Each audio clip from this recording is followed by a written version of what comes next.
You're coming off a fresh contract, freshly inked with the Detroit Lions, man.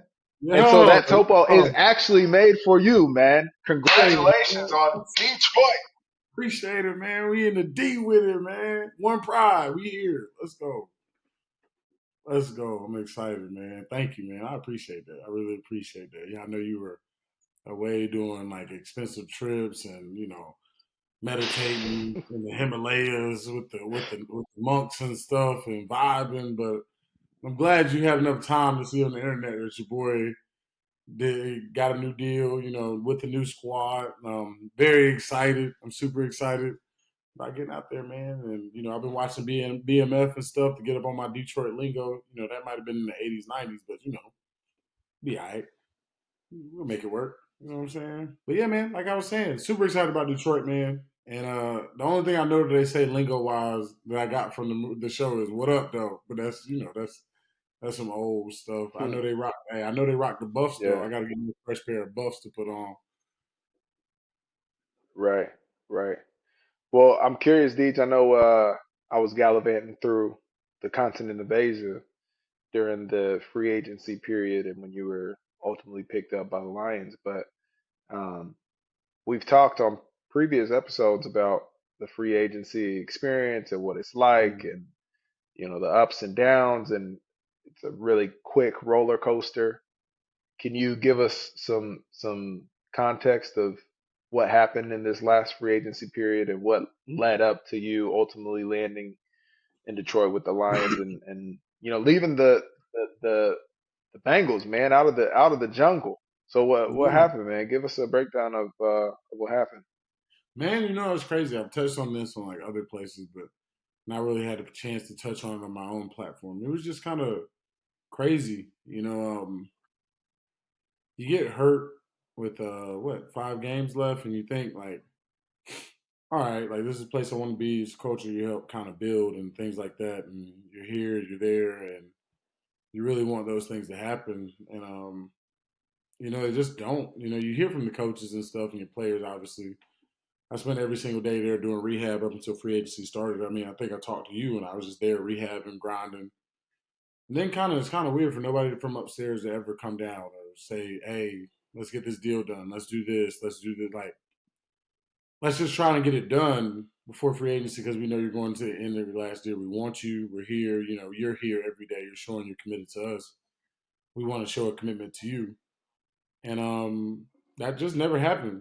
And it never happened up until the days before free agency, and then the day of, it was kind of you end up getting like a subpar deal or just a subpar offer and something that you didn't feel was respectable to who you were as a player. And so then you kind of want to go see other options. It's nothing personal, but they've made it a business with you. You know what I'm saying? Like they didn't make it, they made it Mm.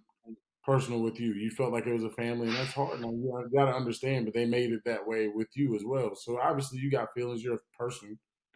So you're gonna go see what's out there, and if somebody truly wants you, and that's kind of what I fell into. I fell into that category, so I ended up going to Detroit, and it was nice to feel wanted, like truly wanted by a team, and everybody in the building. Not just the coaches, GM, everybody. You're talking to everybody, owners, all that stuff. So it was awesome just to be there, and everybody seemed excited and happy for you to be there and be a part of something special because you can tell that something special is brewing over there. And that's really what it all ended up happening. No hard feelings. It was just business at the end of the day, and that was something I had to take a step back and really notice. But I mean, it was hard for me at the beginning because you sit there and you feel like you built the culture and you built something. I mean, shoot, you went to 2 AFC championships with that team and a Super Bowl where you felt like you really had a good chance of winning all these things. You felt like you built the right culture and they're about the right stuff. And for that not to really feel like to not really be pushed towards like you were a part of that or like that you made that happen, that really hurt me. I think it really did hurt my heart in that way because it felt like they were like, well, we could just do without you, which it is what it is. Now I'm on to bigger and better things. I'm excited to be in Detroit, but that you never want to feel that way as a player, especially when you actually help build something. Mm. Yeah, yeah, and then it's got to be difficult. every time, right, when the business of the game shows itself, Yes. where the Bengals organization, um, they made a decision, to not pursue you as really as hard as you deserve. And then and then you have to make the business decision, right? Of like, okay, well, this deal is not the one uh, that is respectable for me. Then I have to look elsewhere and ultimately weigh my options. And it's the business. But at the end of the day, like you said, we're still human, right? You still have Yeah. the emotions and what you built with Cincinnati. How are you able to overcome those emotions, in those moments where it feels like, damn, I did all this work and now I feel like I'm being disrespected and my heart is getting hurt. Like, how do you overcome that? I really was struggling to be honest. Like I was struggling, bro, because you got the guys who really matter to you. That's what matters, the guys. You know what I'm saying? Like the people you put blood, sweat, and tears with, and that's always the interesting part. When you're under contract, the business and the family never mix really much. It's only when those contract negotiations come up that you have your family over here, which is your guys and who people who you actually grind with, the coaches, this and the third. And then you have this whole other piece that you're negotiating with. It almost seems like a third party. Like it's not like they're down there with you every day. They're not grinding with you every day. They're not this like so. It's Mm, almost like yeah. oh shit. Like like do they know? Do they know what I mean? Do they like like this that, and the third? But I think that's the hardest part. And then you have to realize that it's no hard feelings. The guys who you grinded with, like I mean, shit. You still my friend. I had to move on. You still my homeboy. Everybody who I've been friends with, and had a connection with, we're still all friends. And you got to let that part go.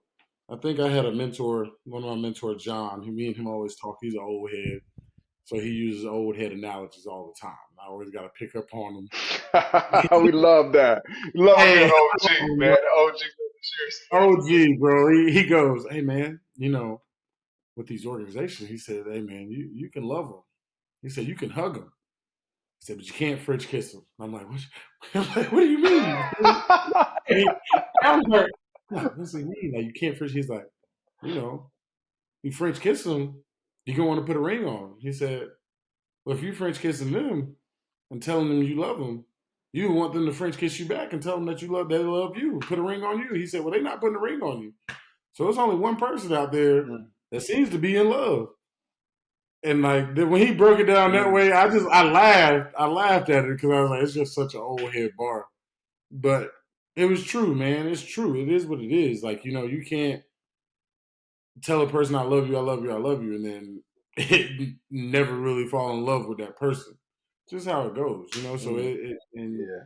you can like somebody a lot, but you just gotta like people in different ways, and you can't be as locked down and open, as friendly as you want to be through all these situations because at the end of the day, it is business, and if you show some signs of weakness, some people will take advantage of you and exploit that. Right, right, right. That's a fact. That's a fact. Shout out to the OG John. Hey, shout out my dog You John, man. you you can hug him. You can hug him. You can kiss him, but you can't French kiss him. That's the thing with these organizations. You can't French kiss them. Hey, such That's an crazy. old head thing to say. When he said it, I was dying. I was like, dude, this dude is funny, bro. I get these like That's once a week. good. John That's dropped a good. gym about once a week. Something like that's coming once a week. I gotta remember for the next shows because he's hilarious. You need that, man. You need that. Well, I think the silver lining through all of the business that was difficult to go from a place where you had your boys, your family, and then ultimately move on. The silver lining is that, bro, you landed in a great spot, an Amazing. organization that is on the rise. They're Mhm. winning. They're trying to win now, right? And seems that you fit the scheme great. They got great leadership. Coach Campbell, like, man, and Detroit, like, over the past few episodes, you've said that Detroit is actually your favorite city. I don't know if the Lions fans out there want to go and do some diligence on some of our past episodes, but Deej loves Detroit, and he said that before he was even a Lion. So, I did love man, him in the it's playoffs last year. I serendipity, fell in bro. love with him.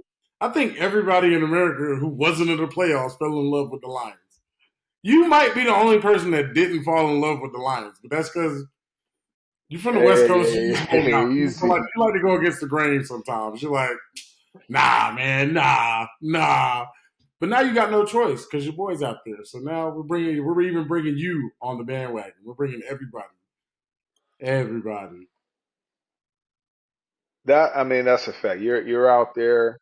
My guy Jared Goff is there as well. So, yeah, yeah. I'm a Lions fan now. What? It's not the jungle in Detroit. What is it? Ford One Field, right? Pride. It's One One Pride. pride, one pride. But it's at Ford Field. You know, we're at the. I don't know if we got a nickname for it. I don't know if that's the thing. Yeah. Well, we'll put a pause on the Detroit talk, and we'll save an episode for later to really dig in and introduce the people to DJ Reader to Deej himself.